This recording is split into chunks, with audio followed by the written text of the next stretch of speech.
জিয়ার আমলে আমলে এক, মুজিবুর রহমান আমলে এক না, অনেক পানি গড়ায় গেছে। কিন্তু এই যে বললাম যে অভিজ্ঞতা সমৃদ্ধ হন, সেই অভিজ্ঞতা আলোকিত করে খুঁচায়েন না। আপনার 50 লোক পিঠা পাওয়া যাবে না, এইগুলো বলেন। আপনি 50 ঠিক করবেন, 50 বিরুদ্ধে 1 কোটি আমার বিরুদ্ধে দাঁড়াচ্ছে, কি দরকার? জাতিকে এক রাখেন না, এক রাখার চেষ্টা করেন এবং সত্য কথা বলেন, কোনো ভাওতাবাজি করার দরকার নেই। আমি তো মনে করি জামাত ইসলামকে খুব গরিত, আদর্শবাদী দল, কথা ঘুরে বলে না, ঠিক মতন বলে।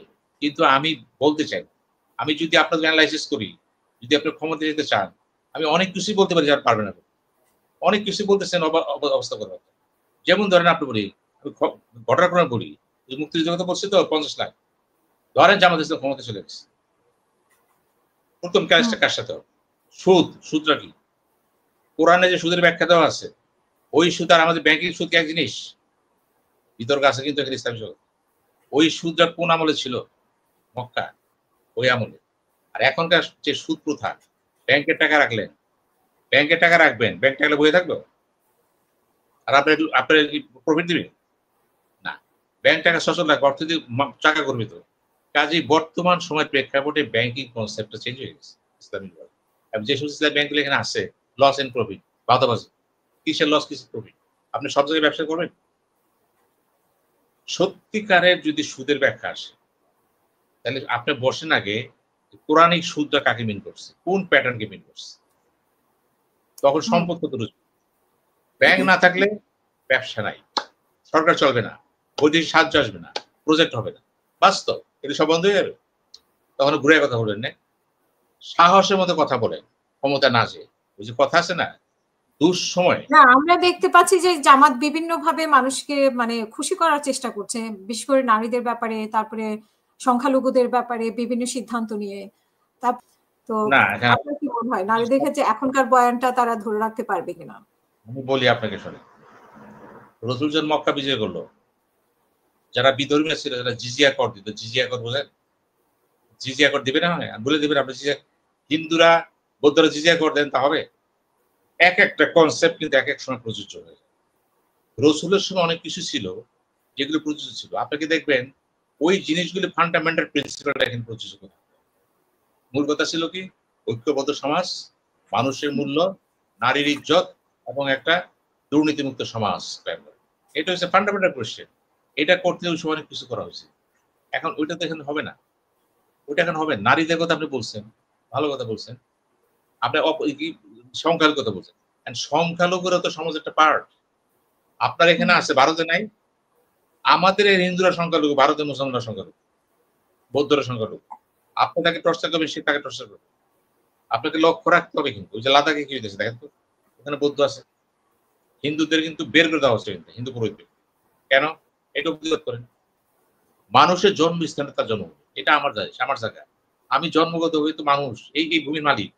আমি কেন ধর্মের কারণে আমাকে ছাড়তে হবে? এই জিনিসগুলো কিন্তু ইসলাম প্রচন্ড ভাবে ধিক্কার জানাইছে, এবং ইসলামিক ওয়ার্ল্ডে কিন্তু এগুলো বিধান করে দেওয়া হয়েছে। তারও ভয় আছে, তারও স্বাধীনতা আছে, এবং তার যে ধর্মকর্ম সেখানেও কিন্তু সে করতে পারে। তুমি শাসক হিসাবে নিরাপত্তা বিধান করো। যে কারণে জামাত নেতারাও কিন্তু দেখেন, জামাত নেতারাও কিন্তু দুর্গাপূজা দিতেছে না, তারা যায় করতেছে, দুর্গাপূজায় যাচ্ছে, কিন্তু এগুলো পরবর্তীতে আসলে এগুলো মানে এখন ইয়ে করার জন্য, প্রভাবিত করার জন্য করছে, নাকি ভোটে টানার জন্য, নাকি আসলেও তারা সিদ্ধান্ত নীতিগতভাবে পরিবর্তন হয়েছে? জামাত এই কাজটা ভালো করছে, কিন্তু অতীতে করতে পারে নাই। অতীতে যারা ছিল তারা জীবিত নাই, নতুন প্রজন্ম এসে গেছে, তারা চিন্তা করতেছে ইসলাম তো বলে নাই। ইসলাম কে কত জানছে, কজনের পড়ছে, লেখাপড়া করছে ইসলাম, কোরআন সে বুঝা পড়ছে কজন? এই যে বাংলাদেশে 16 কোটি লোক থেকে থাকে, কজনে কোরআন পড়ছে? না বুঝা পড়ে, না বুঝে শুনে, মৌলবী তো ওয়াজ শুনেছে, হয় না? জামাত কিন্তু এদের চেয়ে ভালো, তারা কিন্তু কোরআনকে চেষ্টা করে, হাদিসকে চেষ্টা করে। আমি তাদের মনে করি এনলাইটেন দিতে হবে এইসব ব্যাপারে। কিন্তু আমি ব্যক্তিগত মনে করি আমি পিছিয়ে আছি, তার আগে আছে, আমি স্বীকার করি। অনেক লেখাপড়া, তারা যদি আগায় থাকে, তাহলে এই যে কয়েকদিন আগে যে গানের টিচার রাখবে না, মানে আপনার স্কুলে গানের টিচার রাখা নিয়ে যে আন্দোলন, মানে বিক্ষোভটা হলো, সেটা কি আপনি কিভাবে দেখছেন? এবার আসে কোন গান? ইসলাম গান পছন্দ করে কোন গান?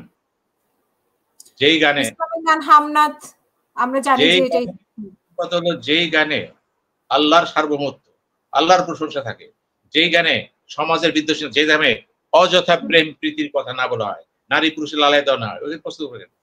নো, এমনকি প্লেটুর দেখেন, রিপাবলিক বই আজ থেকে 2500 বছর আগে প্লেটু, আমি তো রাষ্ট্রবিজ্ঞানের ছাত্র, বই পড়ছি, আমি অরিজিনালটা পড়ছি। কি লাগছে সে? কবিদেরকে নির্বাচন দিচ্ছে সে, কারণ কবির উল্টাপাল্টা কথা লিখতো, চিন্তা করেন। কিন্তু সেই সমস্ত কবি না যারা সত্যিকারে সমাজের কথা বলে, কর্মের কথা বলে, চেতনার কথা বলে, বিশ্বাসের কথা বলে, তারা থাকবে। জামাত ইসলাম যেটা বলছে, যেমন ধর্ম নেতার মমিন সিং কি হইতেছে, আপনি দেখছেন, পেপারে দেখছেন, মমিন সিং এর চুল কাটছে, চুল লম্বা চুল আছে অনেকগুলি, পাগলবন থাকে, চুল কাটার পর কি তারা কি বলতেছে, এই যে মাজার সংস্কৃতি হাত দেওয়া হয়েছে। কিসের মাজার সংস্কৃতি? জামাত না, কোন মুসলমান বিশ্বাস করে না মাজার সংস্কৃতি। জামাত তো পরের কথা না, মাজারের বিরুদ্ধে কথা বলবে। জামাত ক্ষমতা গেলে কি করবে? মাজার রাখবে? কঠিন প্রশ্ন। কিন্তু মাজার যদি না রাখে, তাহলে মাজারের সংখ্যা কত, ওই ব্যবসায়ীদের সংখ্যা কত?